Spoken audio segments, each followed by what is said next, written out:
Hello, this is Cia and welcome to another video. Today we're reading, we're starting part 5, Perspective of Impulse, chapter 21 of Hermitcraft, Retribution. Yeah, let's get right into the video. Like we left last week on a cliffhanger, which is interesting. And yeah, we're going to see what happens next. Depending on how much time we have, we might go on to chapter 22, but I might be mean and leave it on chapter 21. I might be mean. I might consider being mean. And we'll see. We'll see how long the episode takes. So, yeah. Chapter 20. Impulse opened his eyes, finding himself once again in the dream world. He stood, finding himself standing along a rocky cliff. The void gaping down into the cavern below.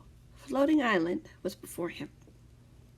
The trees gnarly and bare, with few leaves clinging to the trees.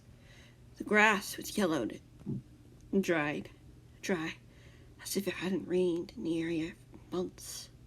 The sky was a deep dark blue. There was no moon, no stars, no sun hanging in the sky. There weren't even clouds. He knew where he was. He hadn't been here for almost a month, since after Skiz's death. Why had his mind brought him here? Skiz? Impulse called out into the expanse before him. The island was vacant and empty. A soft breeze rustled the tall grass. But that was it. There were no buzzing bees, hardly any flowers, and no animals wandering around the brush. It was quiet. Too quiet. Skiz? Are you here? Talk to me! Nothing happened. Impulse let out a frustrated sigh. What was he missing? He looked across the chasm, pondering to himself. Could he make a bridge appear so he could cross it? He looked ahead, focusing his mind, imagining a strong bridge stretching from the rock face to the island. Golden light filled his vision as Impulse squinted, blinking in surprise when he saw, sure enough, there was a bridge. I really should take my own advice to heart more, Impulse muttered to himself, putting a hand on the railing. You got that right, a voice replied, an echo across the chasm. The hermit jumped. What was that? Was someone else out here with him? No, that couldn't be possible. Could it? Skiz? Impulse called again, taking a step onto the bridge nervously. He had to believe it would hold. He didn't want to think about what would happen if he fell. The hermit shuddered, telling himself not to look down. You know you want to, the voice teased with a familiar giggle. Impulse froze, standing on the bridge. Skiz? Impulse frowned, looking out across the island again, gasping as the scenery shimmered before his very eyes. The island was now lush and green, the trees stretching high above the sky. The grass, gleaming, glowed healthy and rich with life. A path far ahead, coming from the bridge, up to a small log cabin. A single light was on. The hermit's heart skipped a beat, rushing down the bridge toward it. Skiz, I'm coming, buddy! There was no reply as the hermit crossed the bridge, stepping onto the path. He glanced behind him. The bridge was still there. It hadn't shivered away like the surrounding islands. He was there to stay. Go inside, the voice in his head ordered. Impulse started down the path, feeling a wave of nostalgia wash over him. Tears filled the hermit's eyes, remembering the time he'd spent here. Just him, Tango, and Skiz. The dark blue sky turned bright, spotted white clouds sparkling the canvas. The hermit ran up to the log cabin, opening the door, looking into the living room. Skiz! Impulse exclaimed, seeing his friend sitting on the couch, staring into the fireplace. Beside him was a young woman, in her late 20s, her dark blonde hair tied behind her in a ponytail, her blue eyes watching the eager in concern. You got separated. Skiz sighed out loud. I couldn't let those men catch up to us. At least you're safe, she said gently, putting a hand on his shoulder. I'll find your friends, I promise. Tears burned Skiz's eyes as he nodded. Really don't have to. No, the woman smiled. But I think it's fair that I help you, seeing as I unintentionally led them here. It's not your fault, Clara.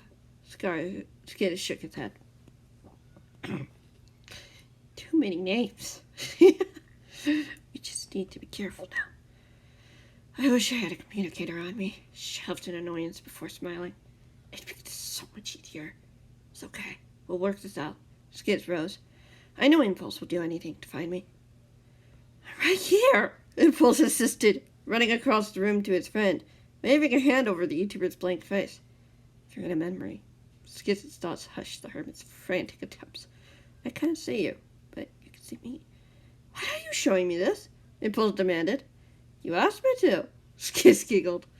So did Julius. I made a promise to her. Promise I haven't kept. Skids, what are you talking about? Impulse tensed, watching the young woman walk toward the door. Don't you see it, Impulse? Don't you know who she is? Skids pressed, his thoughts amused. The memory shifted, the room now larger. He recognized the room as a typical layout of a safe house. He watched as his best friend put down a table and chairs with a smile. That should be the last of it. Thank you for helping me, Clara said with a nod. This was a lot of work. Hey, I like being a handyman. Skids scooted the chair under the table. Besides, it's good to have a safe house here for any travelers. Clara glanced out the window. Yes. Skids frowned, his bright blue eyes watching her. What's on your mind? I just wonder. She hesitated, her eyes meeting his. I wonder what my son is doing right now. I'm sure he misses you, Skids insisted, walking across the room. Clara shook her head. I shouldn't have told Stuart about any of this. It wasn't worth all of this. Tears brimmed the young woman's eyes, taking a seat on the bed. Skids followed suit. The truth would have cut him out eventually, Skids reminded her. You know how much danger your husband and son were in. You made the right choice. Did I? She met his gaze. Let me double check.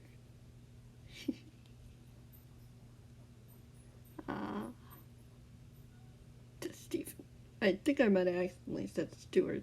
I think I meant Stephen. That's what got me confused. Sorry. You know how much danger your husband and son were in. You made the right choice. Did I? She met his gaze, tears falling down her face. I can never see them again. We'll find them, Skid said matter-of-factly. I promise you, we'll find them, and you can be a family again. When all of this is over. Can you even keep that promise? She sniffed, wiping tears from her cheeks. Nothing will stop me, Skid said defiantly. I will help you, as you've helped me. Oh, Skids. She shook her head with a sad smile. I have to make my choice. I have to live with it, knowing the consequences. But if they're out there somewhere, do you want to see them again? Yes? Yes, she nodded. The YouTuber wrapped an arm around her. But if it costs her safety or worse, it won't. Not if I have anything to say about it, Skid said confidently. She chuckled as he pulled away. Suddenly, the door opened as a tall man stepped into the room. Impulse tensed, recognizing the man as one of Skid's protectors. I have a report from Rose. She ordered you to move, the man said firmly. Why? Skid asked, getting to his feet. Your friend warned her that Mr. A knows your location. The man grunted. He's concerned about your safety. Double tap? Skid's eyes lit up before he nodded. Yes, of course. Well, we just finished setting the space up. Clara interjected. We can still use it, Dieter reminded her. Just not for me. My buddy is right. If they know where we are, they will attack. Especially if they want to hit it where it hurts. Clara winced. Okay, let me get my things. Impulse watched as the scene shimmered again. Another room filled around him, half of the wall having crumbled. Under the debris, Clara groaned in pain. Skid scrambling to pull her out. Leave me, she insisted. They're after you, not me. Not leaving you behind, Skid snapped, managing to heave the last bit of debris off the woman, offering her hand as she groaned. Tears filled the woman's eyes as she took it, the hermit helping her to her feet as the door slammed open. Halt! Surrender now! Skid, go! She screamed, shoving him out the gaping hole. Impulse heard his friend scream as he fell out the window as the man pounced, tackling the woman. She hit her head hard on the plank of wood, slumping to the floor, unconscious. The man pulled out a communicator, speaking into it, just as Skids flew into the window with his wings, sending the man flying across the room, slamming against the wall.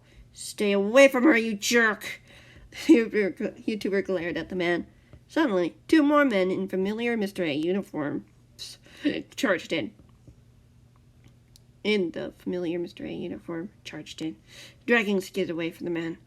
"Let's head out," the man groaned, getting to his feet. "We've got what we came for." "You'll get away with this," Skids bellowed, being dragged out of the room, struggling to free himself. "You'll regret this day. I'm warning you." Smith started. "I'll believe it when I see it." The memory faded as Impulse blinked, finding himself in a familiar place. The hermit looked around, seeing the picnic blanket under the large oak tree he and his friends had hung out. I don't need the extra width. Boop! "Don't you see?" Skids' thoughts filled his mind. "She woke up to find out I've been captured. She tried to rescue me, but was taken herself." Tears filled Impulse's eyes. "Why?" "They threatened her son," Skids said firmly, almost angry. "She threatened to hurt him if she didn't surrender." "How do you know this?" Was asked aloud. "I see it in her eyes. The love for her son," Skids said gently.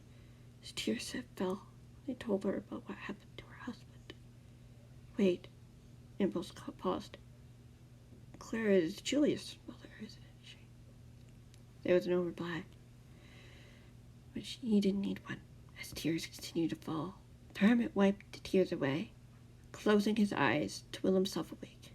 He opened them again, finding Blake leaning against the doorframe, a book open, as he read.